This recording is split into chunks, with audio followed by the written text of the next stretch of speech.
Frost again. There'll be just a few wintry showers near exposed coasts in the north and west, bringing icy stretches. They will move a little further inland overnight with some snow, especially on higher ground. The weather, sponsored by Qatar Airways. This is Sky News Tonight. Coming up, we're going to be answering your questions about coping with the freezing weather and rising energy prices in our special cold weather Q&A. That's next.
Welcome back. Now, it has got very chilly of late, hasn't it? And as temperatures across most of the country fall well below freezing, millions of people are understandably worried about the cost of switching on their heating. Rising energy prices driven by the war in Ukraine and sanctions against Russia as well mean the cost of keeping your home warm is a concern for people across Britain. Well, tonight we're answering your questions in a cold weather Q&A. And with me this evening are GP Dr. Helen Salisbury, personal finance expert Jasmine Birtles, and Helen Barnard from the Joseph Rowntree Foundation. Great to have you all with us this evening. Thank you very much for being here. And Dr. Helen Salisbury, perhaps we can start with you first. What's your advice to vulnerable people who are really concerned about the cost of heating their homes? I think it's a really, really difficult time, but it's important to remember that being in a cold home is actually not good for your health at all. So we recommend that you keep the room that you're in at about 18 degrees, particularly if you're over 65, particularly if you have mobility problems. Ideally, get up and move around every hour or so, because if you're sitting still, you're more likely to get cold. But really, 18 degrees is the recommended temperature. And I know that's hard given the current temperatures. Yeah, it is difficult, but that is the advice. And given that, Jasmine Birtles, one of our viewers has asked this question: what are the best settings to use for central heating to heat your home? Is it better to have a timer on and have big bursts at those moments in the day when you really need it? Or is it better to perhaps have it on a lower setting, but keep it on all day?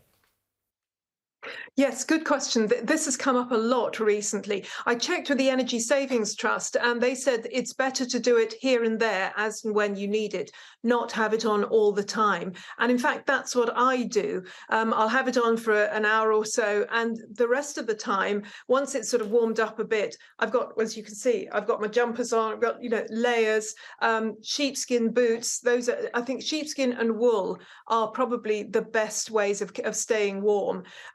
And also, as Helen said, heating up the room that you're in, or even exactly where you're sitting. Another thing that I have is a heated over blanket.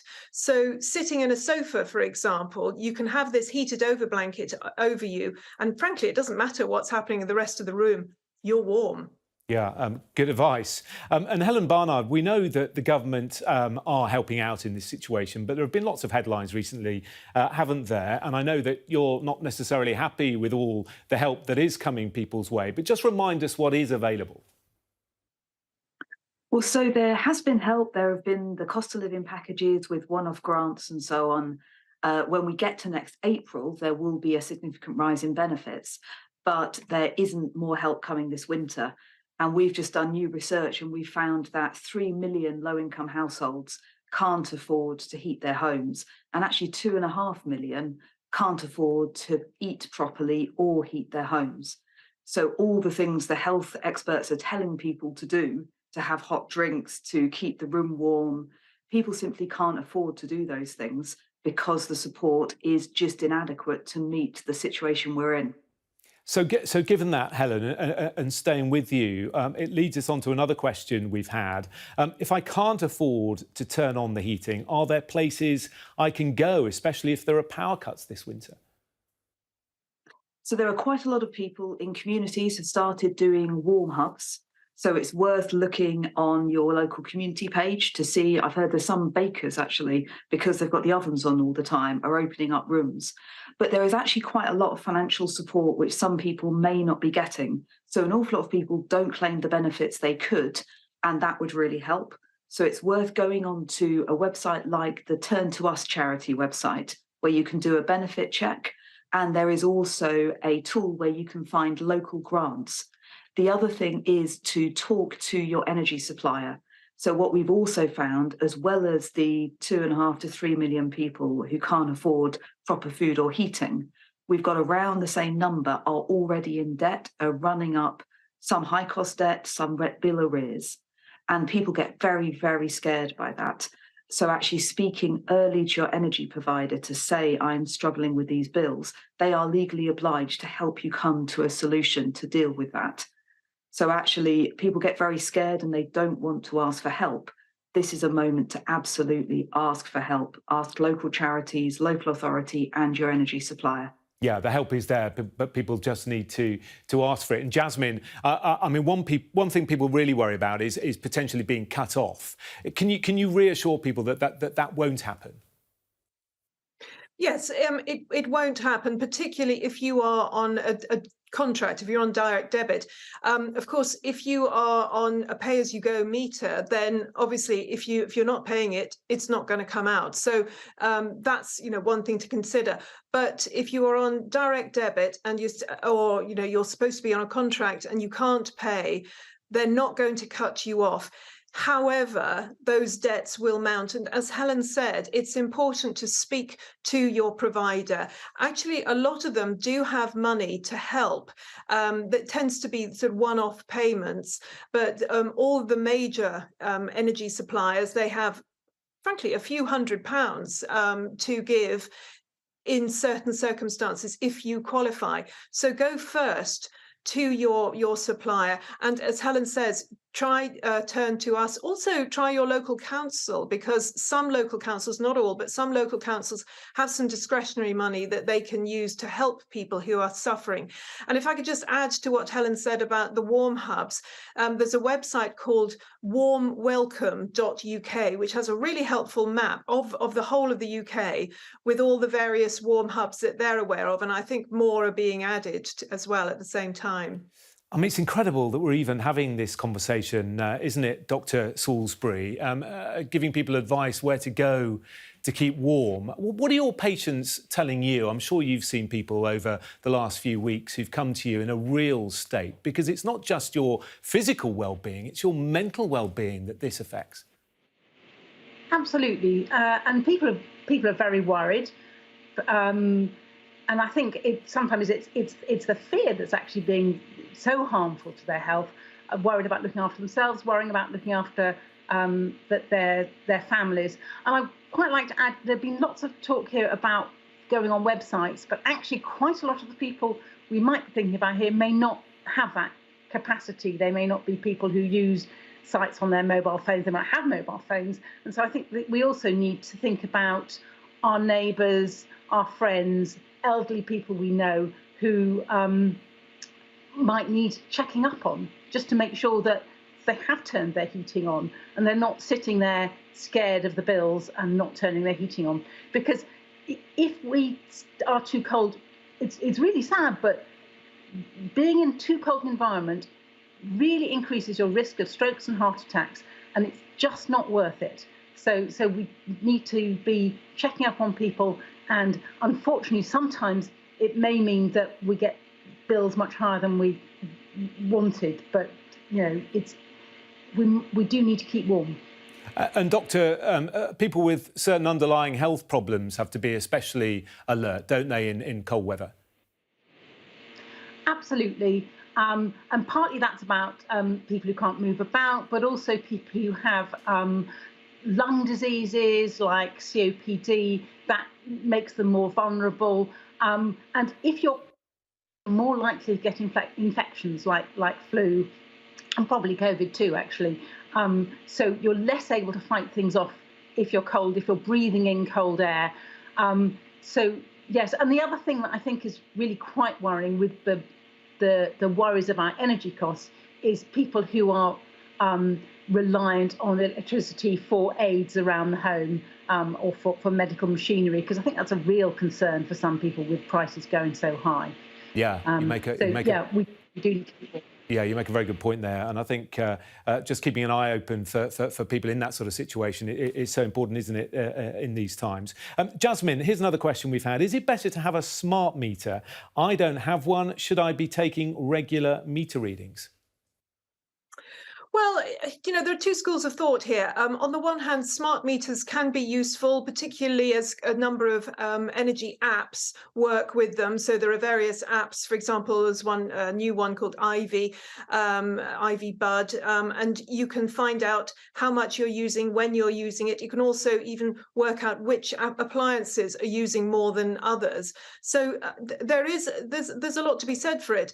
But I'm hearing quite a number of people who are rather concerned about, well, control, a lot of their information being known by goodness knows who. All the information goes up to the cloud, off to the various energy companies. And so a lot of people are, I think, understandably concerned about that. So if you're not keen on having a smart meter, then absolutely, I think it's a good idea to check to take some meter readings, take one once a month, so that you yourself are clear how much you're using. And then if you're not sure about your bills, you don't think that matches with what you've read, then you can complain to your supplier. Well, what are the benefits, Jasmine, of having a smart meter?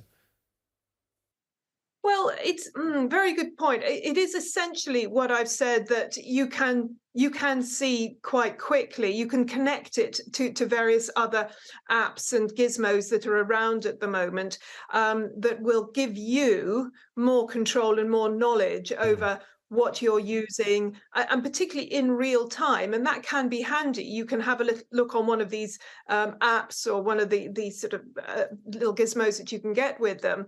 And it'll say, oh, you're using up a load of electricity. You'll think, how's that happening? And you find that you've got something, you've left the iron on or something like that.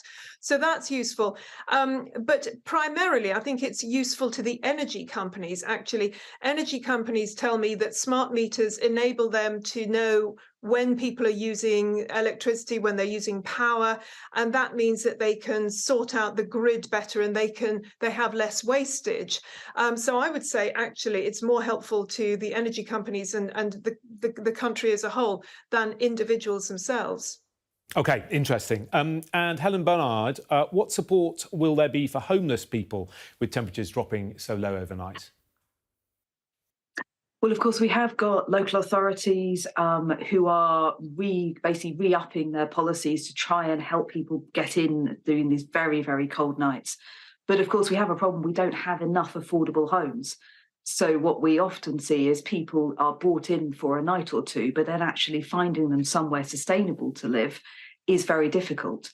And I do think we need to be slightly careful, because I think some of the advice we're giving people to, use apps to stay warm can ring quite hollow for the people who are out there who simply don't have the money to turn the lights on, to turn the heating on, to afford food.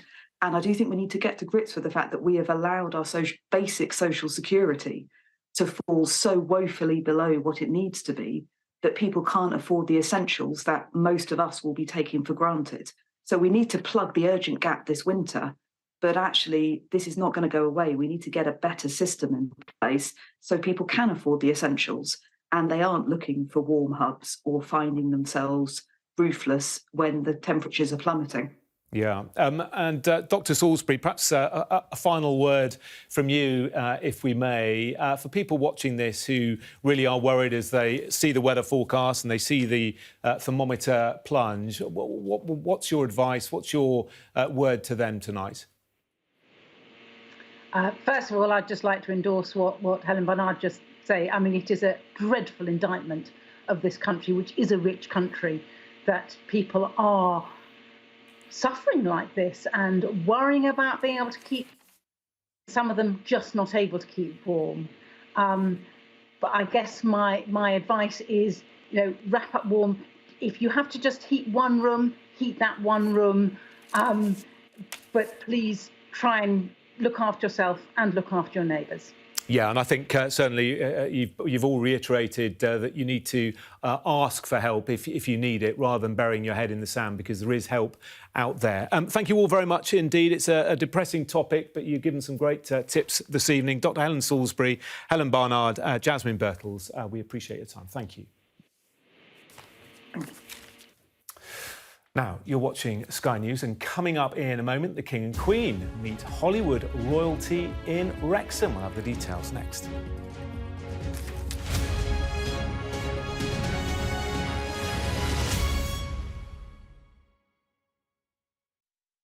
There's always more to the news than a headline. We want to discover, to delve a little deeper, to find out what's really going on. Explanation, analysis, the people at the heart of every story. I'm Neil Patterson, and this is the Sky News Daily Podcast. Alex Crawford joining us now from Ukraine. Their personal possessions are all scattered around the place. Our economics and data editor, Ed Conway, try and make sense of the big numbers for us. Things can change incredibly quickly, and that's what they have done. So, by the end, we'll hopefully all understand what's going on in the world just that little better. Available wherever you get your podcasts.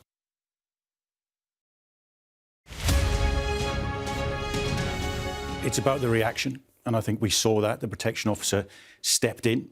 He went to his core competencies, he reacted spontaneously, and he removed the King away from that threat, and then other police officers, part of the wider policing plan, have stepped in and dealt with that individual. It's very difficult to legislate with regards to, you've got a royal walkabout, and that is the most pressurised kind of point as a protection officer you're going to deal with.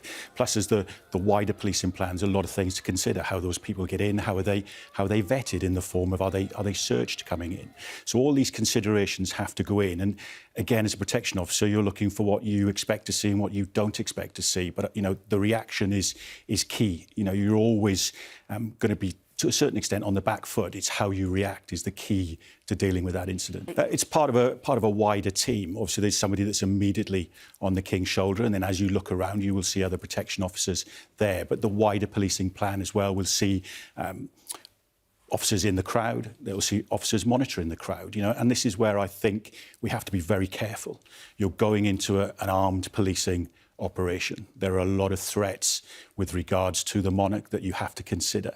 Protection officers have to consider lots of different things, and what they don't want is somebody who is delving into a rucksack, going to reach for something in their clothing, because they have to make a split-second decision, and those results could be catastrophic. So I think we have to be very, very mindful of the actions of these single cause issues, these protesters. Not all the officers are armed. Within that wider policing plan, there will be armed officers. There'll be firearms teams that will come into the footprint if needed. There'll be rifle officers observing from kind of high points, and then the last line of defence will be the protection officers. When you're looking at a senior member of the royal family, they've had it from cradle to grave. They have built up that rapport, they have built up that trust, because as a protection officer, when you strip it all back, you are there to preserve life, and they have to trust that you can do that. So yes, they do trust you, and they will take their lead from you as much as you will take their lead from them, something they may not be comfortable with, and you have to watch that non-verbal communication from them as well. So it's very much a two-way street when you're dealing with principals at this level.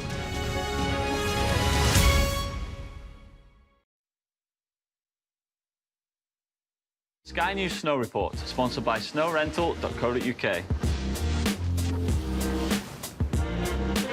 Online ski hire in Europe. The Alps will see a good spell of snow this weekend. That will greatly improve conditions, especially at lower levels where there's still not that much snow. Austria, meanwhile, has some good depths on the higher slopes, with plenty of ski lifts running for the resorts that are open. France has more limited skiing, but more terrain will open there this weekend. On to Italy, which has more than half its resorts open already, with more starting their season very soon. Switzerland currently has fewer resorts open, with artificial snow cover in places. Sky News Snow Report, sponsored by snowrental.co.uk. Online ski hire in Europe. Wrexham had a royal visit today from King Charles, as well as a little sprinkling of Hollywood stardust. His Majesty visited Wrexham AFC and its star owners Ryan Reynolds and Rob McElhenney, who bought the club in 2020. After meeting Hollywood royalty, the King and Queen went on to a tree planting and a church visit. Lisa Dowd reports. This was a fixture between Hollywood royalty and actual royalty. The King and Queen consort at the glitziest club in the Panorama League, Wrexham. The North Wales town that actors Ryan Reynolds and Rob McElhenney have really bought into, a town that's now become a city. We'll do anything to uplift and elevate this community and this club, and having the King pay a visit is certainly one way to do it. This is our first team manager, Phil Parkinson. I hear you've got to rush off to Southampton. Yes, we're flying. So I hope I don't make you late. As they toured the area, there was no mention of the Harry and Meghan Netflix series that emerged from Hollywood this week. I've not seen it. I don't. Never heard of it. You don't know. Well. But plenty here have seen it and had some advice.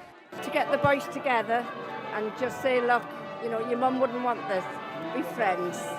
We don't know the ins and outs, and hopefully and pray that They do all come together. Whatever discussions are going on at the palace about how best to respond to the Netflix series, those decisions won't be rushed. This visit, celebrating Wrexham's city status, was simply the King and Queen consort getting on with the job. A church service celebrated Wrexham's elevation. A little earlier today, I had the opportunity to see one of the other wonders of Wrexham, namely the football club, which is busy putting Wrexham on the map as never before. For now, the royals are sticking to safe ground, but with more episodes from Harry and Meghan to come, ignoring the accusations may only get harder. Lisa Dowd, Sky News, Wrexham. So as those temperatures plummet, let's take a look at the forecast. Anticipation is rising, and so is the atmosphere. Are you ready? The weather, sponsored by Qatar Airways. Well, the Arctic air will potentially remain over us for the next 7 days, bringing widespread frosts, ice and some snow. Before then, it'll be mainly dry and cold this evening with an early frost again. There'll be just a few wintry showers near exposed coasts in the north and west, bringing icy stretches. They'll move a little further inland overnight with some snow, especially on higher ground. Expect another widespread frost, severe in places, under clear skies with some freezing fog developing. On to Saturday morning, it looks mostly dry with plenty of sunshine, but wintry showers will continue in the north and west. They'll mostly affect northern and eastern Scotland, northwest England, Wales and Northern Ireland, but other western coasts will be at risk too. The weather, sponsored by Qatar Airways.